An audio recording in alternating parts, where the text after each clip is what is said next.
पहले नासा, रूस और चीन और अब भारत के चांद को अपनी मुट्ठी में करना चाहती है पूरी दुनिया। और क्या है चंद्रमा से जुड़ी वो डार्क सीक्रेट्स जो ये स्पेस एजेंसीज हमसे छुपा रही है। जानेंगे धरती से चांद तक के इस रोमांचक सफर के बारे में। दोस्तों, भारत के चंद्रयान 3 ने चांद की कक्षा में प्रवेश कर लिया है और 23 अगस्त के दिन चंद्रयान का विक्रम लैंडर चांद की सतह पर सॉफ्ट लैंडिंग करेगा। वहीं रूस का लूना 25 भी चांद की तरफ रवाना हो गया है, जबकि साल 2024 में नासा भी अपने आर्टेमिस प्रोग्राम के तहत एक बार फिर वैज्ञानिकों को यानी एस्ट्रोनॉट्स को चांद पर भेजने वाला है। और चीन भी जल्द ही एक और मून मिशन करने वाला है। लेकिन अब सवाल आता है कि इन सभी देशों को चांद पर ऐसा तो क्या दिख गया जो चारों तरफ चांद पर पहले पहुंचने की होड़ मची हुई है। और आखिर चांद से जुड़े ऐसे तो कौन से रहस्य है जिनसे पर्दा उठाते ही हमारा चांद को देखने का नजरिया है बदल जाएगा। जानिए पृथ्वी से चांद तक के इस रोमांचक सफर की कुछ खास बातें। तो जल्दी से अपनी कुर्सी की बेटी बांध लीजिए और पूरा वीडियो जरूर देखिए। दोस्तों, चांद हमारी पृथ्वी से 3,84,400 किलोमीटर दूर है और अगर हम सीधा रास्ता पकड़ते हैं तो इसी के आसपास डिस्टेंस में ही हम चांद की सतह पर पहुंच जाएंगे। जबकि भारत के चंद्रयान 3 के रास्ते से हमें चांद पर पहुंचने में 42 दिन लगेंगे, क्योंकि चंद्रयान 3 ने चंद्रमा की तरफ जाने का अंडाकार रास्ता चुना है, जिसमें वो पहले पृथ्वी के चक्कर लगाकर चांद की एक लंबे रुट से बढ़ेगा और फिर चांद के भी चक्कर लगाकर लैंडिंग करेगा।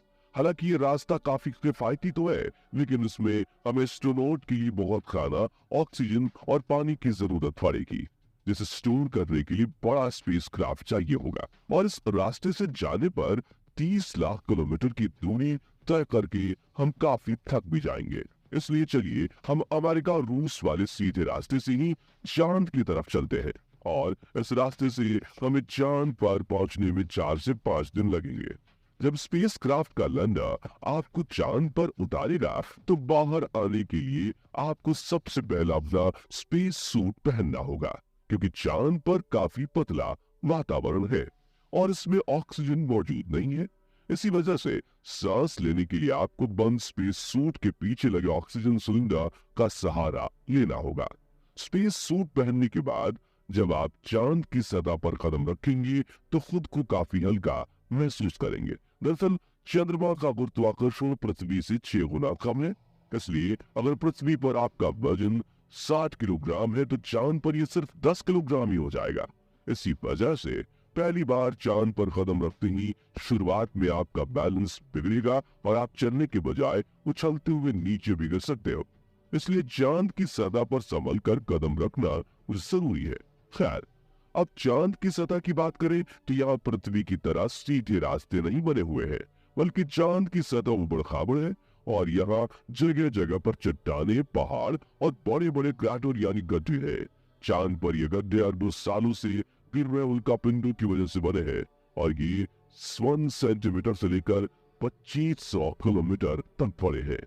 वही चांद की मिट्टी यानी कि लूनर सॉइल बिल्कुल ज्वालामुखी से निकलने वाली राख जितनी पतली है और इसका रंग भी पृथ्वी की मिट्टी से ज्यादा डार्क, बिल्कुल सीमेंट की तरह होता है।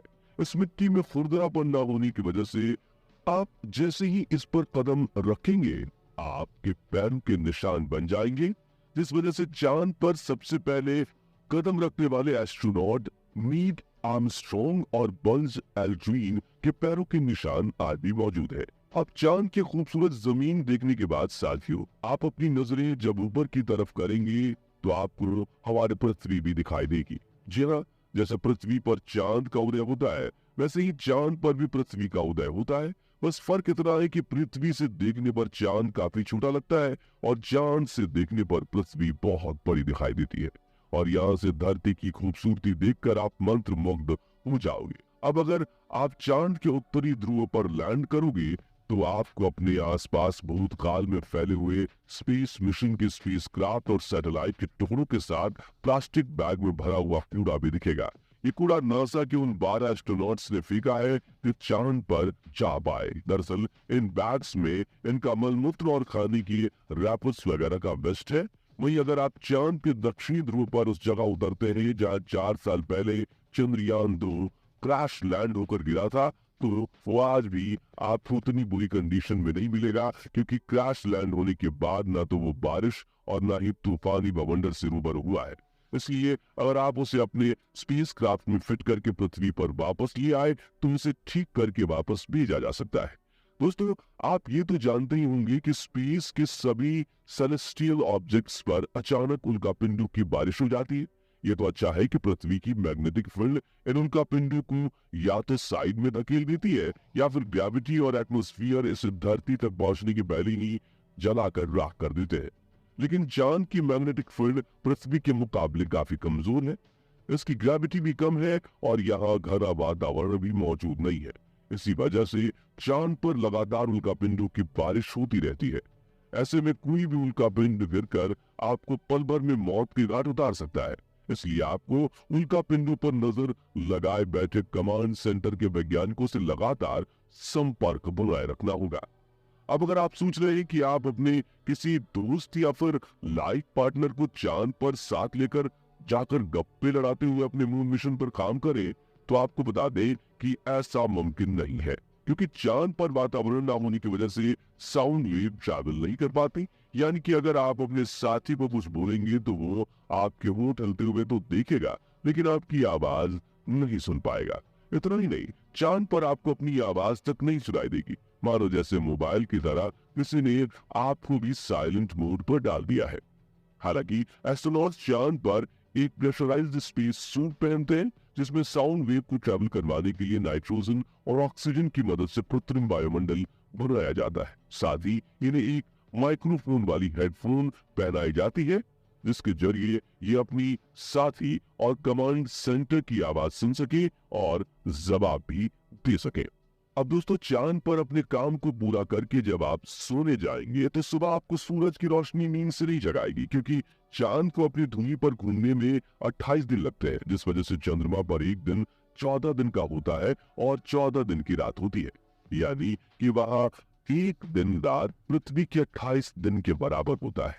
ऐसे में अगर आप दिन के समय चांद पर गए तो 24 घंटे ही आपके आसपास उजाला होगा और सोने व जागने के लिए आपको पृथ्वी के समय का इस्तेमाल करना होगा, क्योंकि आपका शरीर उसी तरह से काम कर पाएगा। बता दें कि अंतरिक्ष में गए सभी astronauts omega speedometer professional watch पहनते हैं, जिसमें वो रात का अलार्म लगाकर सोते हैं और सुबह अलार्म बजते ही उठ जाते हैं। साथ ही एक और बड़ी दिक्कत है कि रात के समय चांद का तापमान -130 डिग्री तक पहुंच जाता है, जबकि दिन के समय यही तापमान 120 डिग्री सेल्सियस तक बढ़ जाता है। वैज्ञानिकों द्वारा की गई खोज के मुताबिक चांद के हर हिस्से का तापमान अलग अलग होता है और इसमें से सबसे खतरनाक जगह पर चांद के दक्षिणी ध्रुव में मौजूदा डार्क साइड। आपको बता दें कि चांद के इस इलाके में काफी बड़े बड़े गड्ढे हैं और कई अरबों सालों से यहाँ सूरज की रोशनी नहीं पड़ी है, इसलिए इन क्रैटर्स का तापमान -230 डिग्री तक पहुंच जाता है।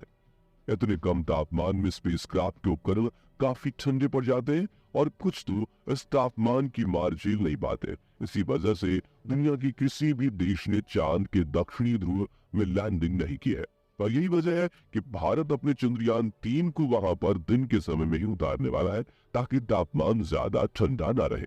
और इस लैंडिंग के साथ हम दुनिया के वो पहले देश बन जाएंगे जिसने चांद के दक्षिणी ध्रुव पर फतेह हासिल की है। दोस्तों, चांद अपनी धुनी पर एक चक्कर लगाने में 28 दिन लेता है, वहीं इसे पृथ्वी का एक चक्कर लगाने में भी उतना ही समय लग जाता है। इसलिए हम चांद का सिर्फ एक हिस्सा आज तक देख पाए हैं और अगर आप चांद के पिछले हिस्से के अंधेरे वाले इलाके पर पहुंच गए तो आपके साथ काफी खौफनाक चीजें हो सकती हैं। बता दें कि चांद पर कई सालों से रिसर्च कर रहे कुछ वैज्ञानिकों का ये भी कहना है कि भूतकाल में वहां कोई एलियन सभ्यता बसी थी और आज भी चांद के डार्क जोन में एलियन मौजूद हो सकते हैं। हालांकि आज तक किए गए सभी मून मिशन में हमें उनकी मौजूदगी का कोई पक्का सबूत नहीं मिल पाया है, लेकिन अब चांद के इस रोमांचक सफर को यही पूरा करके अपने स्पेसक्राफ्ट में बैठकर पृथ्वी पर वापस लौट आते हैं और ये जानने की कोशिश करते हैं कि वैज्ञानिकों को चांद में इतनी दिलचस्पी है क्यों। तो इसका मुख्य कारण यह है कि आज से 450 करोड़ साल पहले जब एक ग्रह पृथ्वी से आकर टकराया था, तो पृथ्वी का एक हिस्सा टूटकर धरती से 4 लाख किलोमीटर दूर चला गया और पृथ्वी की परिक्रमा करने लगा, जिसे हम चांद के नाम से जानते हैं। इसी वजह से इसके क्रस्ट में पृथ्वी की तरह ही कई महत्वपूर्ण खनिजों की मौजूदगी हो सकती है। वह चंद्रयान 2 ने चांद की सतह पर वाटर आइस और हाइड्रोपील्स के रूप में पानी की खोज की है, जो इंसानों के जीवन के लिए काफी जरूरी है। इसके अलावा अंतरिक्ष में चांद ही पृथ्वी के सबसे करीब है, इसलिए भविष्य में वहां जाकर बसना हमारे लिए काफी किफायती साबित होगा। वहीं यहाँ पर हम एक लूनर स्टेशन भी बना सकते हैं।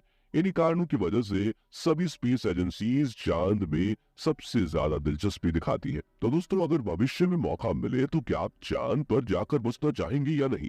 कमेंट करके जरूर बताइए। और वीडियो जरूर पसंद आया होगा तो जल्दी से इसे लाइक और शेयर करके हमें सपोर्ट कीजिए। साथ ही जानकारी से भरपूर ऐसी रोमांचक वीडियोस देखते रहने के लिए हमारे चैनल को सब्सक्राइब और फेसबुक पेज को फॉलो जरूर करें। धन्यवाद।